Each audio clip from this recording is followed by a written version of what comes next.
There's some pretty big financial news happening this week that we need to focus on. So we're going to talk about stories today that deals with your dollars, but not only your dollars, is how people are spending your dollars and how they're devaluing your dollars, and you really have no say. So let's jump into this video. It will be a short video, but I want to address certain topics that I think we need to talk about, from the shutdown to the value of the dollar, and also how we have got to get a hold of our debt. Let's jump into it today. This video starts right now. Let's get out, we can leave this city.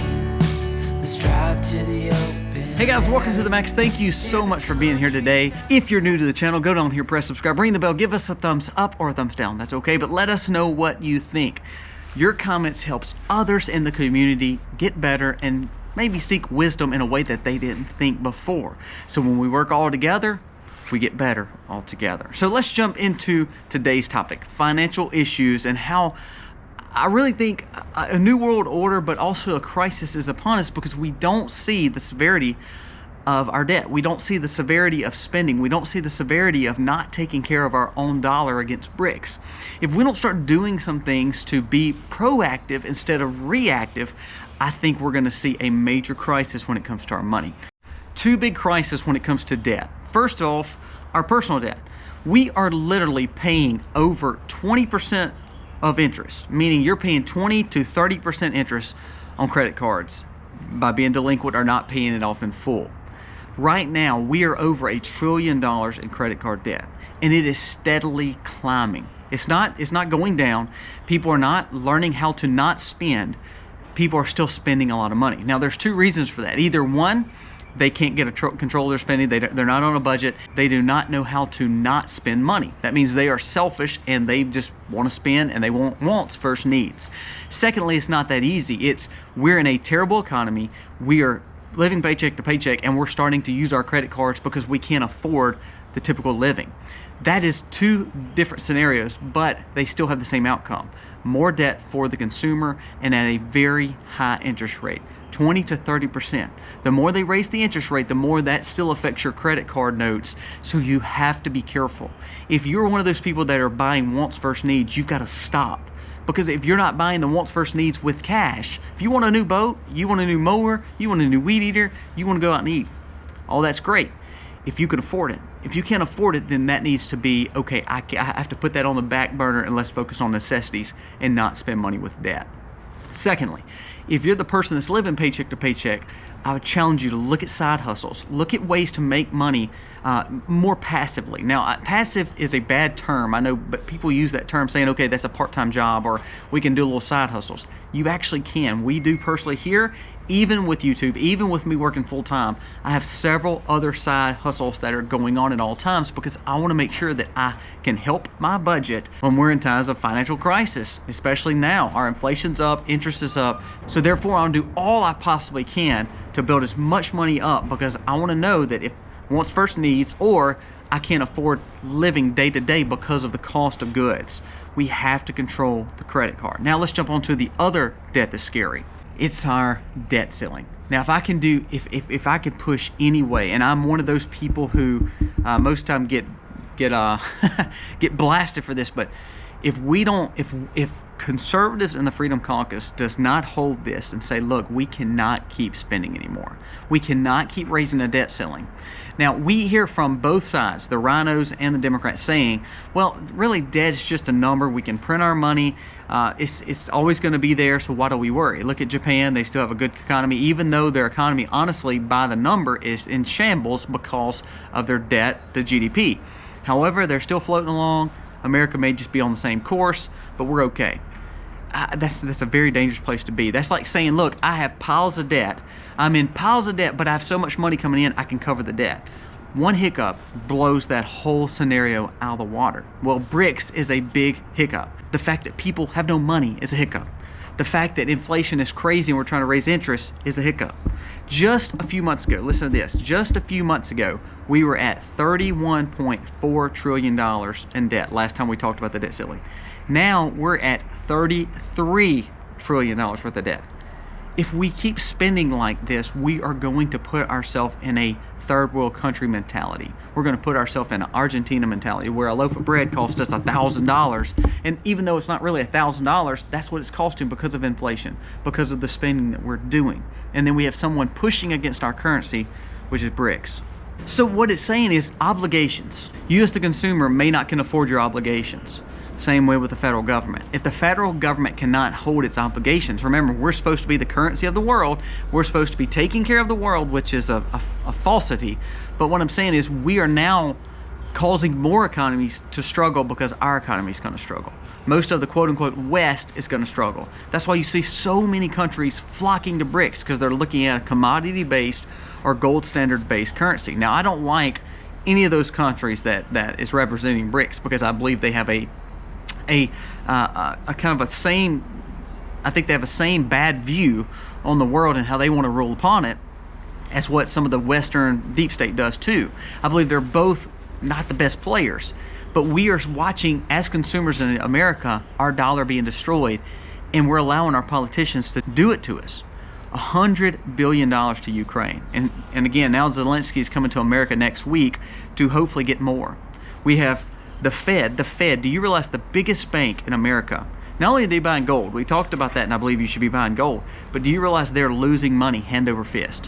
When the interest rate goes up, they start losing money. So what happens? Why do we see so much debt, and why do we see so much problems when we can quote unquote print money? Well, because everybody knows the more you print money, the more you spend money, the more inflation hits, and the more your dollar becomes worthless. We're in a circle that is endless, and if we don't make hard decisions, we're going to see failure, and it's going to be a failure on the American people. The lobbyists, all the rich politicians has already got the money. It's not going to affect them. They have tons of assets. It's going to affect us, the middle class. Therefore, you will make a lords and serfs, a higher class, a lower class, like every other third world country or developing country. We cannot allow that to happen. Another major concern when it comes to our dollars and the way the world is going, especially with the recession kind of topping here in America, is the housing market is struggling. We're seeing realtors not selling as much. We see builders not building as much. But here is what else we're seeing. We're seeing the fact that homes are losing value based on the economy. So you bought an inflated house, or you built an inflated house.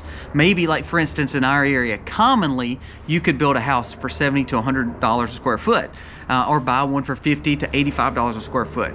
If you were really wanting a high-end house, you would be spending $120, $130. However, lately, those fees for people building or buying newer homes were in the $150s to $200 and even up. I sold a property in another state, same way. We bought it for $100 a square foot and turned around and it was worth $240 a square foot. I think that's absolutely nuts, because that's so inflated to when all of a sudden when the market starts struggling, then all of a sudden the housing market hits hard because people cannot afford the debt. The house is not an asset anymore, it's a liability. It's like a vehicle. If our houses are not an asset because they're not worth what we paid for them, then they become a liability, which will cause more crisis for us as the individual. We're paying on something that's not worth it. And then all of a sudden, if we all of a sudden can't afford it, then we have to sell it, and then we have to sell it for what it's not worth, for less. So it puts us in another evolving debt crisis. Kind of scenario here. When money is cheap, and when we have low interest rates, and when everything is in a perfect world, debt is no problem. I mean, you think about it. You can buy the boat, you can buy the lawnmower, you can buy the nice house, you can buy the land, you can buy the car, and as long as your job's fine and you make the same money or make more, it will always be there to pay. But what if all of a sudden you break your leg and you can't go to work and you have to go on disability and you're 40 or 50% less money? Then those debts become problems. See, that's kind of where we're at in America. We have spent so much, and we're okay when the economy's doing great, but all of a sudden the economy hasn't done great. It's not doing great. And we're starting to see interest rate problems, we're starting to see inflation problems, or we've been seeing them, but now we're starting to see the hiccups in the housing. We're starting to see the hiccups with goods. There was a story that came out that said the Mississippi River, which we're close to, but they said the barge rates for grain and for surplus went up exponentially because the water levels. But not only that, is because the goods are costing more to get to the barge, so therefore the barge is costing more to get to wherever the goods need to go. It's a chain reaction. Panama Canal, it's low. There's problems there. Who owns the Panama Canal? A lot of that's China. And a lot of that problem there is caused by supply. I mean, they're struggling getting ships through the canal. That slows the supply down. That means the chain reaction of issues with the cost of goods costing more. To get the goods somewhere is costing more. The timeline is costing more. All in all, you're seeing debt causing issues because it's not a great economy anymore. Great economy, debt's not an issue. Nobody talks about it. You shouldn't be in debt, but that's what people do. They just say, well, you know, it's all good. Let's just roll with it. Well, now we're in a bad economy, and because of the bad economy, you're starting to see all those things come to the surface, the problems. And if we don't watch it, these debt situations are going to cause housing issues. They're already causing some, but if we see another crash like we saw in 08, 09, it will be way worse because we're more debt on the table. We can't keep printing ourselves out of it because we had inflation still through the roof. And we try to change the numbers. See, what happens is they say, well, inflation's down. Well, it's because they changed the metrics and the formula to get to it. So they make it go towards what they're wanting it to go to. It's all skewed. But if we really see it in the fact that Saudi Arabia is pulling away from the petrodollar, we see the fact that BRICS is getting stronger and more nations are going to it. It's like 45% of the population now is a BRICS countries. And then all of a sudden we see us just keep printing. People are going to say, I don't need the dollar anymore. Then guess what? All those dollars come back to America's shore, and you got an Argentina situation where we're at 100%, inflation, and it costs $1,000 to buy a loaf of bread. That's where we're at. We're getting there. Last point, Bidenomics, and also kind of the uniparty's view on money. It's we have all the money, we give you the scraps, and you're supposed to make it on that. And the more inflation goes up, the more that you can't borrow money, the more it's costing the middle class. It's costing the middle class. When we hear about all these strikes and all this, and everybody wants more pay, I have no problem with you making more pay. I'm a capitalist. I want you to do well. But the problem with our economies is not necessarily that you're not making enough. It's because everything is costing too much. It's costing too much because of interest rates and inflation.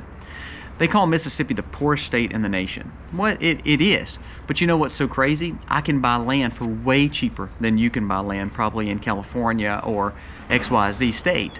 That doesn't mean the land is less valuable. Land is land. It's the fact in our state's median income can still afford a lot of things. Whereas in California, our median income you would be considered extremely poor in. Now, that doesn't mean we're poor. It just means our goods cost less and people have learned to live on what we have, and all our goods doesn't cost what it costs in California.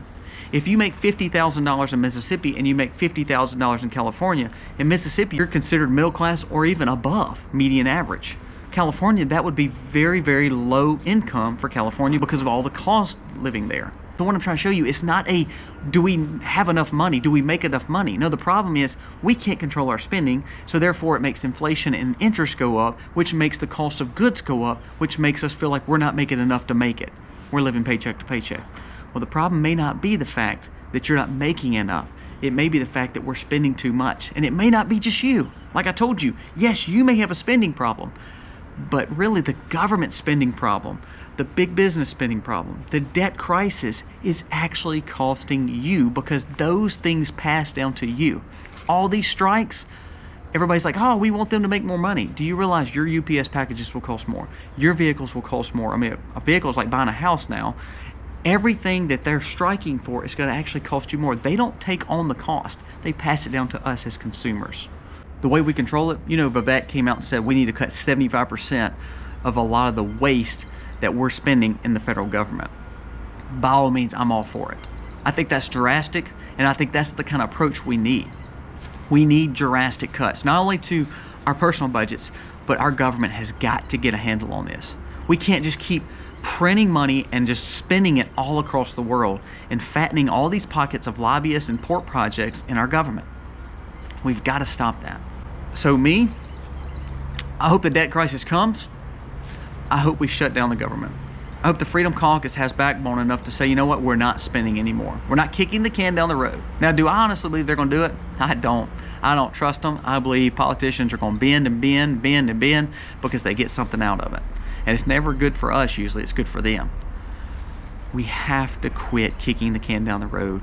Take the hard decisions to be made now, because when we voluntarily take the hard decisions to take on, it allows us to go through the deep water, and get to the other side.